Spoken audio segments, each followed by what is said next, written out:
Hello students, welcome back to my channel. I hope you all are doing very good and taking good care of yourself and also studying. So in this video I'll talk about the very typical problems on coefficient of correlation. अगर आप coefficient of correlation को बहुत बेहतर तरीके से, बहुत अच्छे तरीके से समझना चाहते हैं, पूरा फुल कंसेप्ट अंडरस्टैंड करना चाहते हैं, तो ये वीडियो भी आपके लिए बहुत इंपॉर्टेंट है. मैंने अपनी पिछली वीडियोस में कार्ल पियर्सन कोफिशिएंट कोरिलेशन का इंट्रोडक्शन और कुछ सिंपल क्वेश्चंस कराए थे एंड प्रॉपर्टीज के लिए एक अलग वीडियो बनाई थी.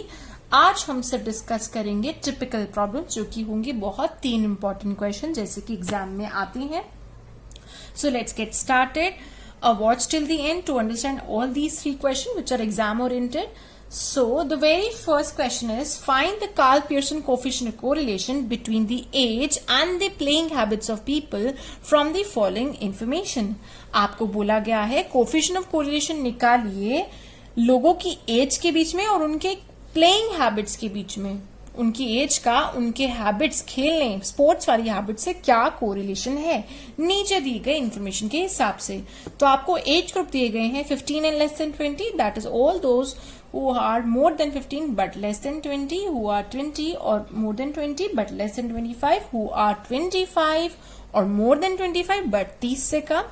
वो लोग जो इनकी एज 30 से ज्यादा है या 30 है बट 35 से कम है, 35 से ज्यादा है या 35 है या बट 40 से तो कम है, और लास्ट वन इज जिसकी एज 40 से ज्यादा है या 40 है बट 45 से कम है. तो हमें बताया गया इस एज ग्रुप में कितने कितने लोग हैं और इनके अंदर से कितने कितने प्लेयर्स हैं. तो अब आपको पहली चीज समझ लेनी चाहिए, since we need to find the correlation between the age and the players, तो पहले मुझे ये तो चेक करना पड़ेगा ना इन सबका एक कॉमन डिनोमिनेटर बना दो. बिकॉज किसी एज ग्रुप में 200 लोग हैं, किसी में 270, किसी में 340, तो मुझे कॉमन डिनोमिनेटर बनाना है कि पर 100 के अंदर कितने प्लेयर्स आते हैं. So we must first determine the number of players in terms of common denominator, say 100, कि 15 to 20 की एज ग्रुप में कितने प्लेयर्स आते हैं. लाइकवाइज 150 प्लेयर्स अगर हैं और अगर उस पूरे एज ग्रुप के अंदर 200 पीपल हैं तो बेसिकली 100 के हिसाब से उस एज ग्रुप के अंदर 75 प्लेयर्स हैं. अगर मैं बात करती हूँ 20 to 25 वाले एज ग्रुप के बारे में, तो ऐसे ग्रुप के अंदर 162 प्लेयर्स हैं बट पूरे लोग people in this age group are 270 into 100. तो बेसिकली यहाँ पे 100 डिनोमिनेटर के हिसाब से प्लेयर्स कितने आते हैं, so it will be 62. Then बात करते हैं एज ग्रुप 25 to 30 के बीच में. अगर इस एज ग्रुप के अंदर टोटल नंबर ऑफ प्लेयर्स 170 हैं बट पीपल आर 340, तो 100 के हिसाब से देखा जाए तो यहाँ पर नंबर ऑफ प्लेयर्स है 50. इसी तरह से 30 to 35 एज ग्रुप के अंदर अगर हम बात करते हैं तो यहाँ पर लोग हैं 180 बट यहाँ पे यहाँ पे प्लेयर्स है 180 but total people is 360. So basically हम लिखेंगे 180 प्लेयर्स हैं, 360 is the people in this category. So into 100 again यहाँ पे पर 100 के हिसाब से देखा जाए तो 50 प्लेयर्स है. इस तरह से हम सभी एज ग्रुप का कर लेंगे. जो हमें 6 एज ग्रुप अलग अलग दिए हैं, 4 का मैंने आपको करके दिखाया है. इसी तरह से बाकी 2 का भी कर लेंगे. 180 divided by 400 into 100 and 120 divided by 300 into 100. Now let's proceed further. So as per our convenience, we need to retabulate the data given in the question. So age group is given to you in years. Then we have number of years per 100, जो कि अभी अभी मैंने निकाल के दिखाया था. पर 100 की अगर मैं बात करूं तो मैंने 4 कैटेगरी का निकाल के दिखाया, 75, 62, 50, 50, और 2 का मैंने आपको वर्बली बताया 180 divided by 400 into 100 and 120 divided by 300 into 100. सो पहली कैटेगरी में आते हैं पर 100 के हिसाब से 75 प्लेयर्स, 75 प्लेयर्स. दूसरी कैटेगरी में आते हैं 62 प्लेयर्स, तीसरी कैटेगरी 60 प्लेयर्स. देन तीसरी कैटेगरी में आपके आते हैं 50 प्लेयर्स. देन फोर्थ कैटेगरी में again 50 players. Then fifth category में 45 players and the last category में पर 100 के हिसाब से 40 प्लेयर्स आते हैं. So it is 60. By mistake I wrote it as 62. Now let's find out the mid point. ये कौन सा क्लास इंटरवल है, 15 to 20, and which one is this, 20 to 25, 25 to 30, 30 to 35, 35 to 40, 40 to 45. तो मुझे ये एक नॉर्मल सीरीज नहीं है, ये कॉन्टिन्यूस इंटरवल है, मुझे इनका मिड पॉइंट चाहिए. तो what is the procedure for that, 15 plus 20 divided by 2. So the midpoint is 17.5. 20 plus 25 divided by 2. It is 22.5. 25 plus 30 divided by 2. It is 27.5. 30 plus 35 divided by 2 is 32.5. And then 35 plus 40 divided by 2 is 37.5. 40 plus 45 divided by 2 is 42.5. So, now we'll move further. We need to find out the division from the assumed mean. You can take any number as assumed mean, preferably from the center, but यहाँ पर तो since ये even number of series है तो ये दोनों ही center में, इन दोनों में से किसी को भी आप assumed mean ले सकते हैं और ऐसे ही आपको assumed mean यहाँ से भी लेना. Suppose मैंने लिया है 50 क्योंकि दो 50 हैं तो मुझे आसानी से दो zeros अपनी रो के अंदर मिल जाएंगे और कैलकुलेशन सिंप्लीफाई हो जाएगी. तो स्टार्ट करते हैं. अगर मैंने एज्यूम मीन लिया है 27.5 और यहाँ पर मैंने लिया 50 तो यहाँ पर यू मेरा निकल कर आएगा x minus 27.5.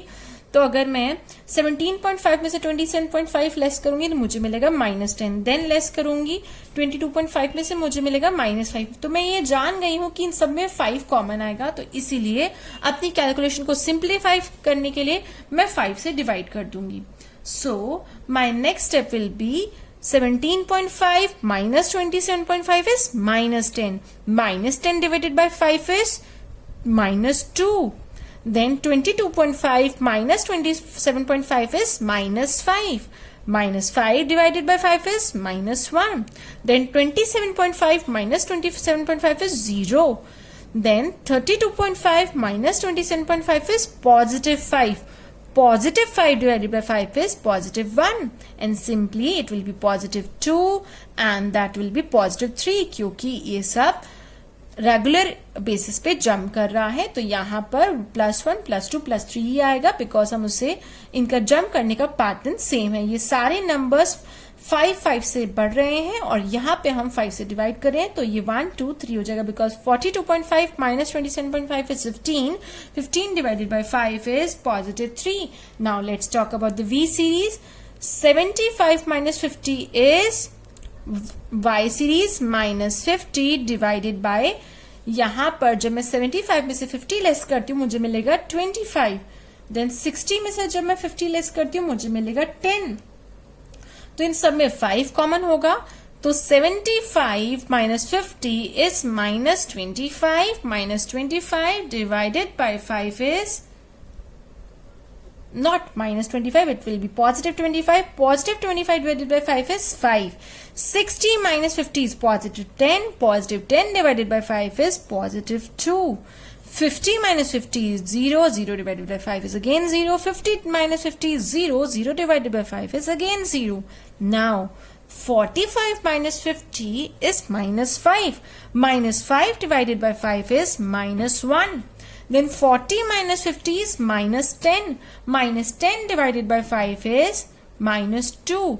Now I will do the u ka square. 2 2s are 4, 1 1s are 1, 0 0s are 0, 1 1s are 1, 2 2s are 4, 3 3s are 9. And v ka square is 5 5s are 25, 2 2s are 4, 0 0s are 0, 0 0s are 0, 1 1s are 1 and 2 2s are 4. Now further I need to multiply this u and v. So -2 into 5 is -10. -1 into 2 is -2. 0 into 0 is 0. 1 into 0 is 0. 2 into -1 is -2 and 3 into -2 is -6. Now I need to total all these three columns. 4 plus 1 is 5. 5 plus 1 is 6. 6 plus 4 is 10. 10 plus 9 is 19. So u ka square is 19. Sigma u square is 19. Now let's talk about the v square. 25 plus 4 is 29 plus 1 is 30 plus 4 is 34. So sigma v square is 34 and sigma uv is, all these numbers are in negative. So 10 and 2 is 12. 12 and 2 is 14. 14 and 6 is 20. So -20. Now which formula will I use? It's the bigger formula because the numbers were large. The mean is not the integers, so I have taken the formula n sigma uv minus sigma u into sigma v. In the denominator we have two square roots. One is n sigma u square minus sigma u ka whole square. And in the other square root I have n sigma v square minus sigma v ka whole square. So let's put them together.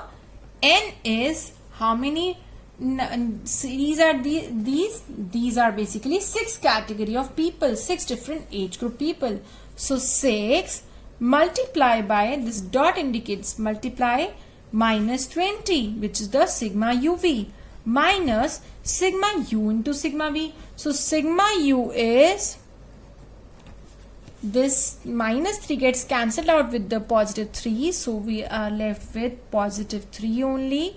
Then 5 plus 2 is 7, minus 1 is 6, minus 2 is 4. Sigma v is 4. So 4 into 3, this indicates multiplication.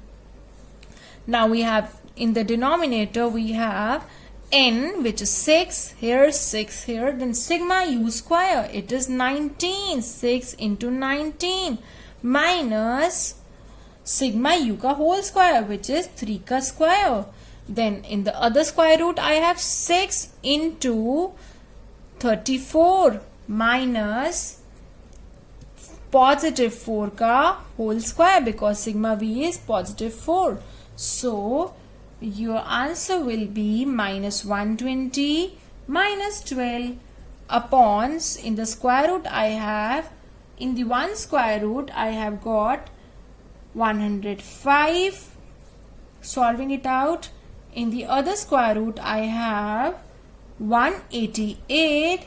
So my final answer will be minus 132. I'll solve it in these square roots with the help of calculator. So it is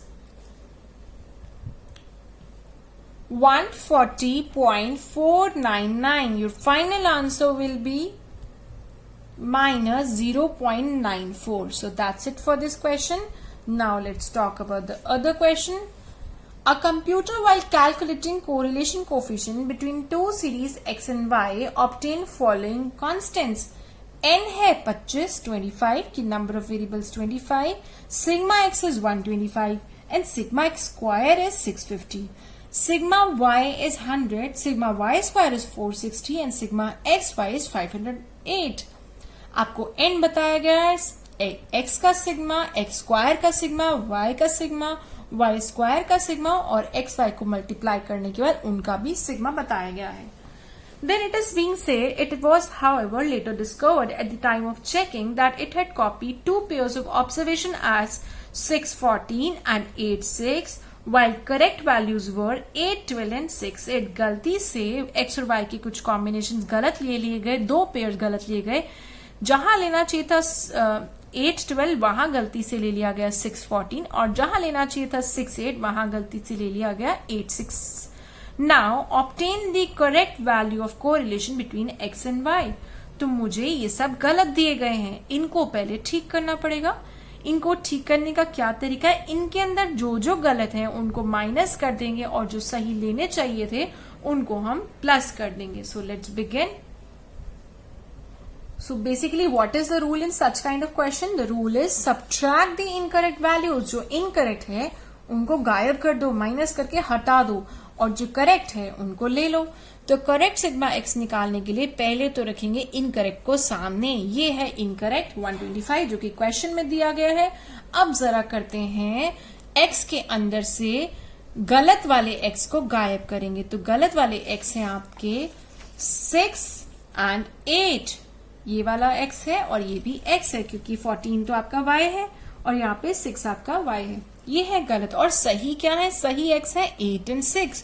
तो यहाँ पर तो 6 और 8 जा रहे हैं और दूसरे 8 और 6 आ रहे हैं, तो इस पे तो कोई फर्क नहीं पड़ेगा. This will be 125.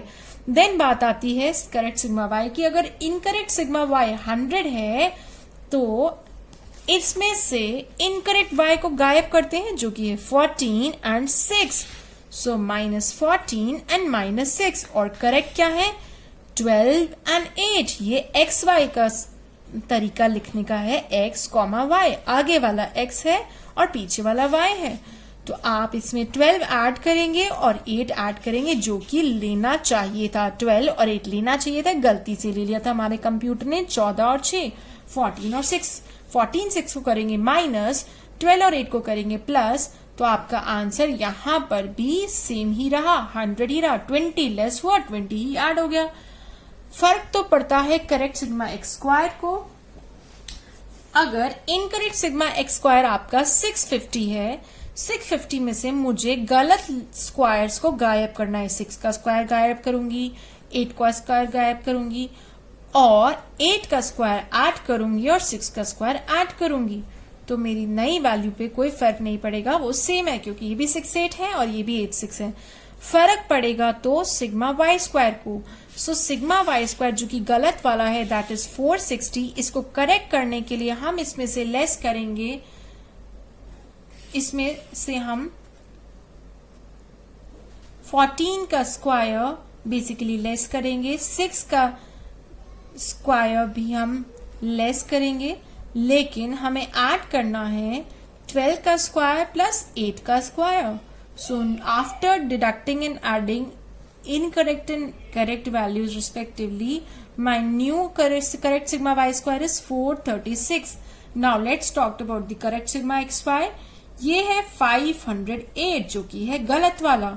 इसमें से मुझे 6 और 14 का मल्टीप्लीकेशन लेस करना है एंड मुझे क्या लेस करना है, ये भी गलत था और ये भी गलत था। 8 into 6 भी लेस करना है। तो मुझे चाहिए क्या था लेना, मुझे लेना था 8 into 12 और मुझे क्या लेना था 6 into 8। ये मैंने अब ऐड कर दिया, तो मेरा जो करेक्ट सिग्मा एक्स वाई आता है वो है 520। Now let's put everything in the formula. The formula I know is n sigma x y minus sigma x into sigma y upon 2 square roots which are n sigma x square minus sigma x का whole square, n sigma of y square minus sigma y का whole square. So let's put everything together.